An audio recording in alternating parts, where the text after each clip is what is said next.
Hello, friends. Rich here at the Gospel Rescue Mission. I've been here at the Gospel Rescue Mission since 2015. We'll come to that history in a few moments. But I want to give you a quick history of caring for those in poverty, what that looks like in history, because much of that history has been a teacher for me to know how to best serve these men and women that we have learned to love and care for so much. So our story starts possibly with a legend, but all legend has an element of truth in it. And the story goes that there was a wise king who looked out over his kingdom and noticed that many of his constituents, and some estimates are saying up to 90%, were living what we would call below the poverty line. And he was very concerned about this. First of all, people who are below the poverty line and who are hungry sometimes will riot and take over the kingdom, so he needed to take care of them. And he thought through what he might do. He might have been able to give them treasures. He might have been able to do other things to support them and care for them.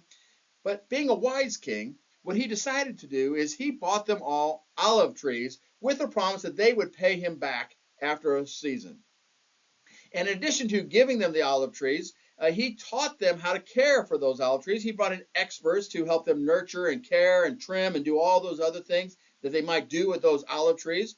And then he brought in experts that helped them know how to harvest, and then other experts that could help them use those olives, whether it was for olives to put on their pizza or as olives to make olive oil out of, whatever it was, he taught them how to best use those olives and get the most out of them. As they were becoming more successful, he went out and negotiated with other cities, and so eventually that kingdom, the members of that kingdom, not just the king and not just the royal court, but the entire kingdom became extremely wealthy.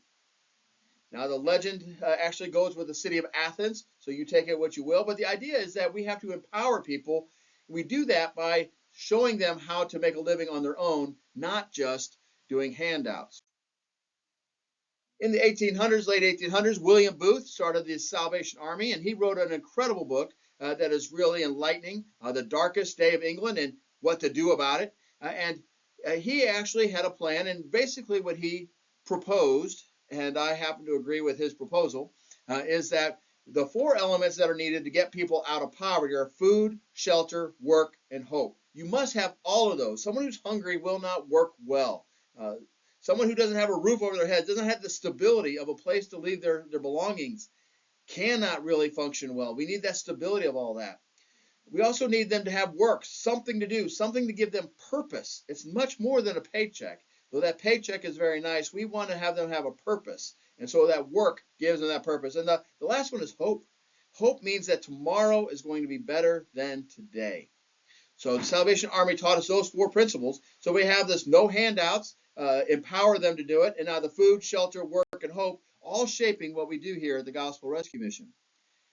Then another story, this one is actually a very true story, is after World War II, Paris was filled with homeless men primarily. They were all over the place. I'm sure that there were probably homeless women as well, but the record doesn't really talk much about them. But you have these homeless men who are all over Paris, and a priest shows up in town, and he's looking around, and he says, oh man, I need to do something about this. His heart was broken for those who were hurting. And what he decided to do is he would teach them how to repurpose trash. And so they would gather bottles and boxes, and they would gather bricks from buildings that had been damaged during the war.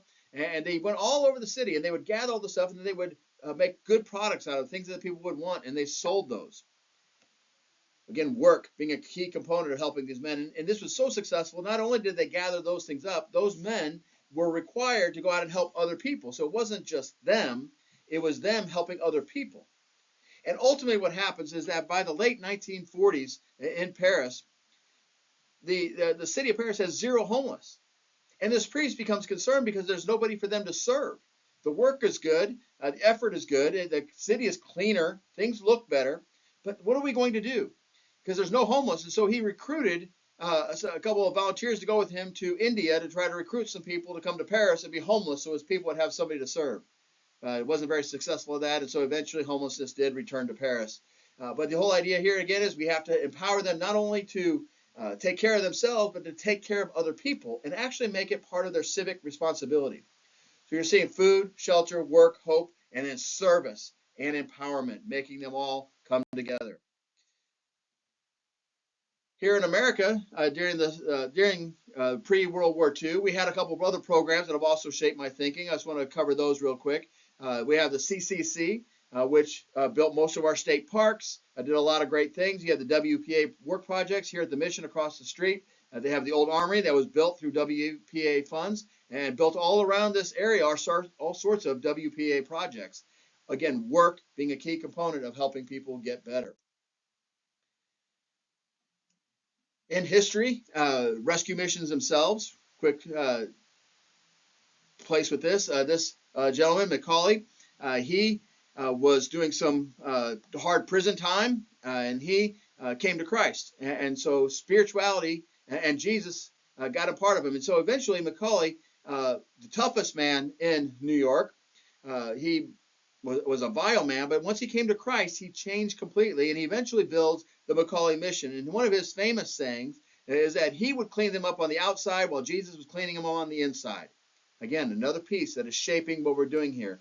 We cannot actually do a whole lot for these men and women apart from Jesus. We can clean them up on the outside. We can help them get work. We can do all sorts of things, but the real help happens when Jesus gets involved. Macaulay would have been very happy just getting a shower and some free food here and there. But instead, he figured out his life was changed remarkably because of Jesus in his life. Jesus is a key component of what we do here at the Gospel Rescue Mission. Because you'll notice our first word in our name is Gospel Rescue Mission. We are not ashamed of the gospel of Jesus Christ. This is another story from history, Chicago. This was a bar at one point, but eventually became the Pacific Garden Mission. And what the Pacific Garden Mission is most famous for is they have a story that they have called Unshackled. This was a radio program that was on for years, and they would illustrate and tell stories of testimonies of people whose lives were changed through the work of the mission and through the gospel of Jesus Christ. People are saved, the world is redeemed through the power of God's word and through the power of testimony. And so we share the stories of the outcomes of our men and women. It's not just, well, they got a nice meal. We have to promote some of that because that's what people seem to want to support. But really what we're looking for are those great outcome stories. We've had men and women who come in here in wheelchairs and walk out of this place. We have had men and women who come in with severe addictions and find healing and restoration and are back into a normal, healthy life. We have men and women who have come directly from prison who found Jesus, found their life change, and they move forward. That is the history of the mission that we want to not only have in the past, but we want to experience in the future. So I don't have a picture here of the original Gospel Rescue Mission. If you go over to where this one in the left-hand corner is there, the Gospel Rescue Mission, that's the site we're in and when I showed up here in 2015. But across the street from that was an empty lot, and there was a storefront. And if you ever come and take a tour of the mission, you'll be able to see a picture of what that storefront looked like. You'll get to see a picture of Hobart Cox, who in 1931 decided it was time to start a homeless shelter. Really, the Great Depression was kind of rolling up. It really hadn't hit most of the common people by that point, but it was just starting to be there. And then when he didn't know, when he started this nonprofit, again in 1931, was that the Dust Bowl was going to come and start to impact commerce all over this area, where Muskogee itself did not had the rivers and we were doing okay. The Dust Bowl wasn't as direct impact. It was indirect through all the commerce that was hurt in the rest of the state and in the area. So Muskogee did a great job of helping support Hobart Cox as he moved from that storefront into that hotel, the old location there on over on 2nd Street. And you can look at that building. It's still there today. It was an old railroad motel. I got here in 2015 with the mandate to get us moved from that location into our current location here on Callahan. And so we moved here on Callahan in 2017. We got some opportunities to expand our services. We went from being able to serve 36 men and about 12 women or so to now we serve 50 men and 36 women in regular beds. Then we've actually expanded by putting mattresses on the floor, and we also opened up our overflow for those who maybe don't play so well with others. Well, that's been a quick little history of the Gospel Rescue Mission. I hope you feel illuminated by how we operate and who we are.